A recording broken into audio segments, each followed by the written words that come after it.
Do you ever feel like no matter how hard you hustle, your bank account won't catch up? You're in the right place if you've been grinding but still struggling to get ahead. Trust me, this isn't just another clickbait video. Today, we're diving into something real, which is wealth killers. 8 traps keeping you broke without you knowing?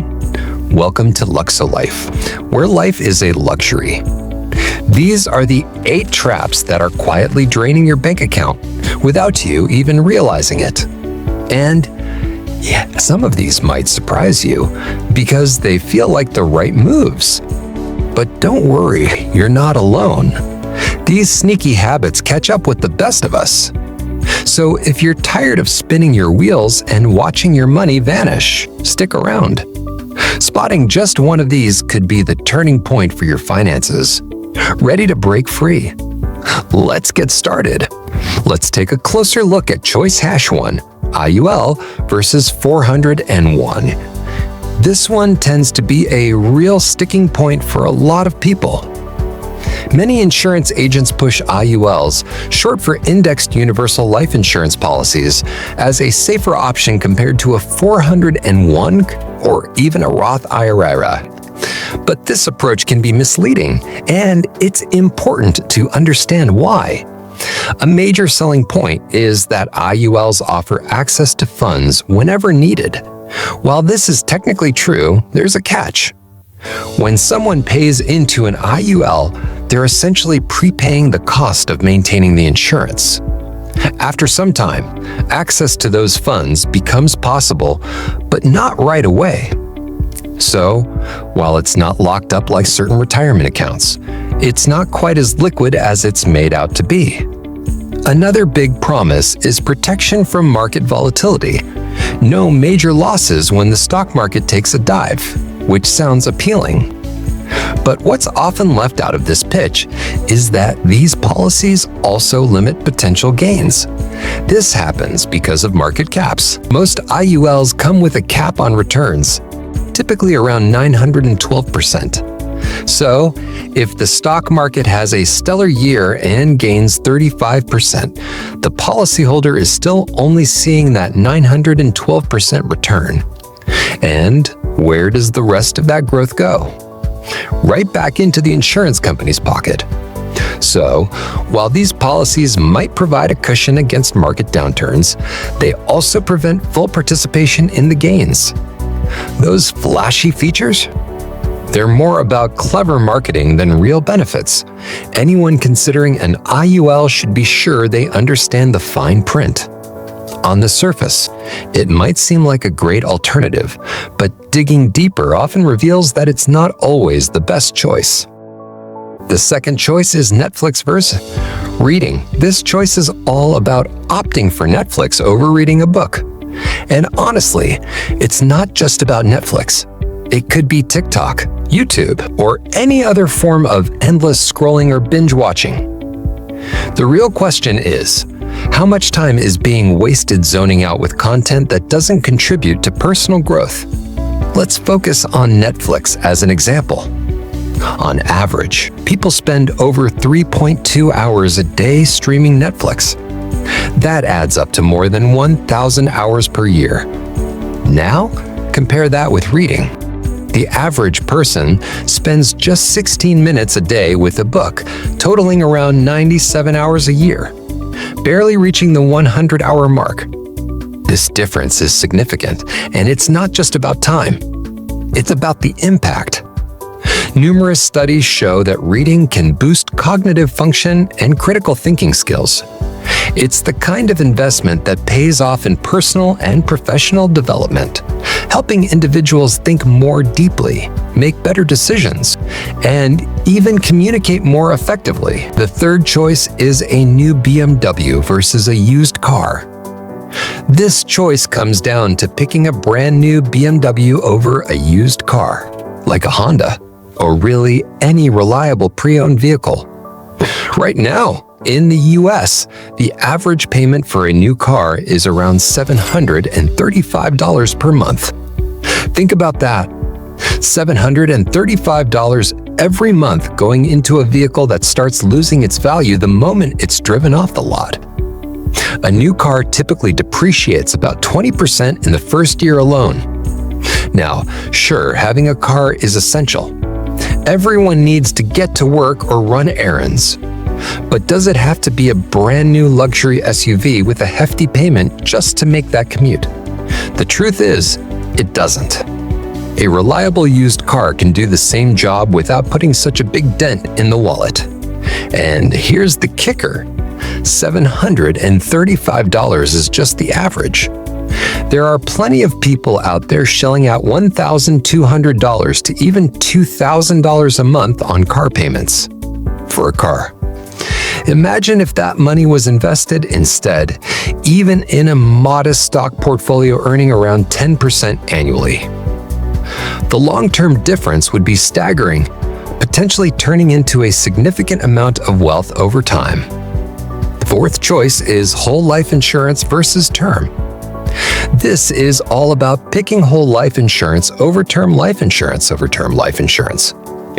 And, as expected, this one might ruffle some feathers, especially among insurance agents.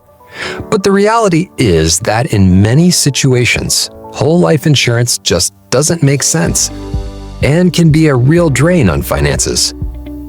Here's why. Too often, whole life insurance gets misrepresented and sold to people who don't need it. Imagine a scenario where someone is single, has no dependents, isn't investing in a 401k or a Roth IRA, and is still carrying a substantial amount of debt. Yet, there are insurance agents who try to convince them that they need a whole life policy.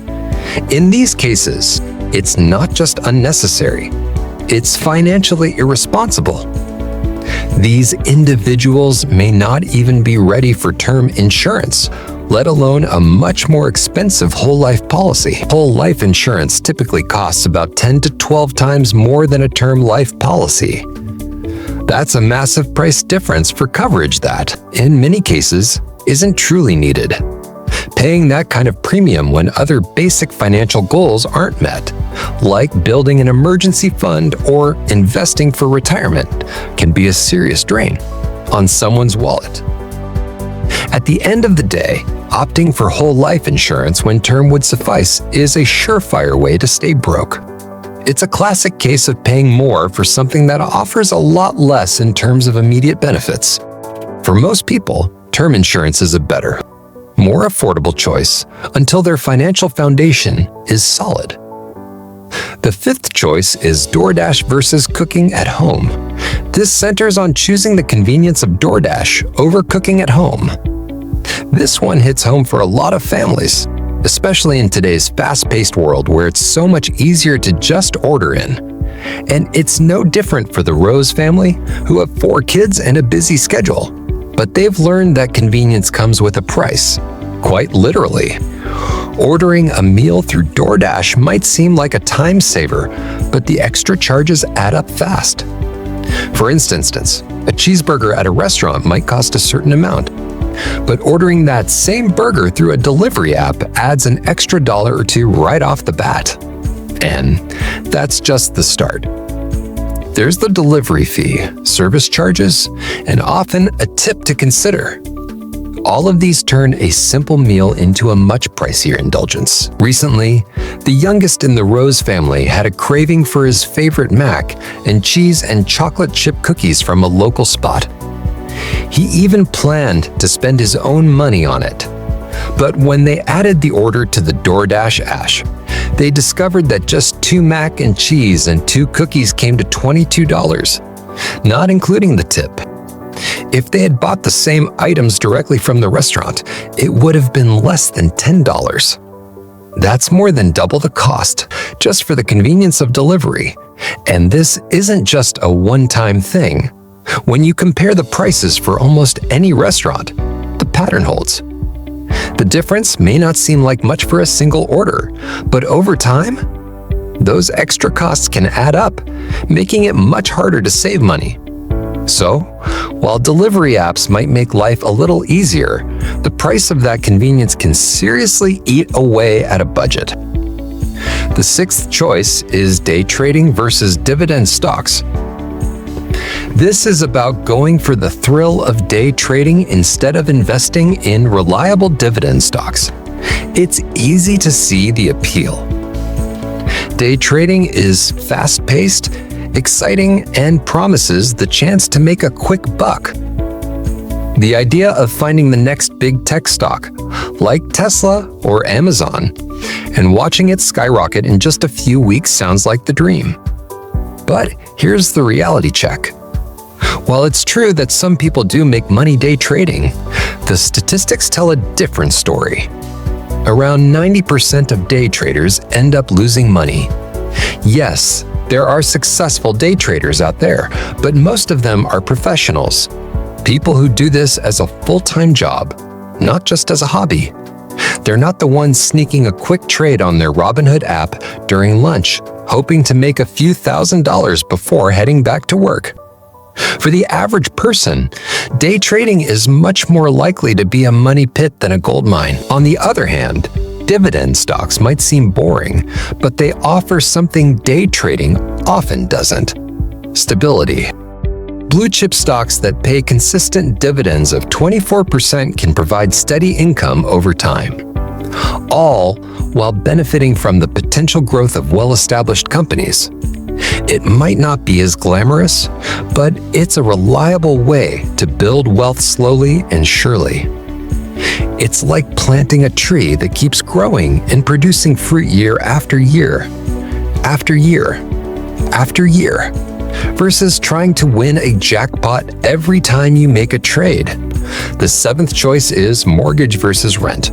This choice is about taking on a $3,500 mortgage versus paying $2,150 in rent. This topic always sparks debate, with some quick to argue that renting is just throwing money away and that owning a home is the smarter move for building equity. But let's break down why that's not always true, especially given today's market. Yes, homeownership can be a great way to build wealth over time. After all, owning property means you're building equity instead of paying a landlord. But right now, the real estate market is a bit wild. In some areas, home prices have more than doubled in the past few years, and mortgage rates are at their highest levels in decades. This means that the same house that would have been affordable a few years ago could now be 2 to 3 times more expensive. For those uncertain about their job stability, career path, or how long they'll stay in a certain area, renting can be the better choice. Why? It takes around 8 years of mortgage payments before most homeowners even start to build significant equity, thanks to paying off mostly interest in those early years, and a $3,500 monthly mortgage. That's just the start. It doesn't include costs like property taxes, insurance, and the inevitable maintenance expenses. Renting isn't always about throwing money away. In certain situations, it can be a financially sound choice, especially when considering the flexibility and the unpredictability of today's housing market. For some, renting means avoiding a large monthly commitment and saving for a future purchase when the time is truly right. And finally, choice number 8 is overtime versus side hustle. In today's world, relying on a single income stream can be a risky game. Think about it. If you only have one source of income, you're just one step away from financial trouble. What happens if you lose your job? Sure, there are unemployment benefits or maybe a severance package, but if that next job doesn't come quickly, you're in a tough spot. Especially if you're the sole breadwinner in your household, the pressure to maintain that one income can be overwhelming. So, what's the alternative? You could work overtime, putting in more hours at your current job to boost your paycheck, but that only strengthens your dependence on that one income stream. Instead, why not consider using that extra time to build something for yourself? Investing time into learning a side hustle or launching a small business could provide an additional stream of income that complements your salary. Essentially, You're building an insurance policy for your finances. A side hustle won't necessarily replace all of your income right away, but it can act as a financial buffer if you ever lose your main job. It gives you peace of mind, knowing that even if you're in between jobs, you'll still have some money coming in. And who knows? That side hustle could eventually grow into something much bigger, possibly even replacing your full-time job altogether. Imagine having more time to pour into your side project, scaling it, and discovering new ways to boost your income. That's the power of a well-established side hustle. Thanks for watching. What's your take on these choices? Let us know in the comments. And also, be sure to check out the suggested video to learn more. And if you found this video helpful, give it a like and subscribe for more content. See you soon here at Luxo-Life.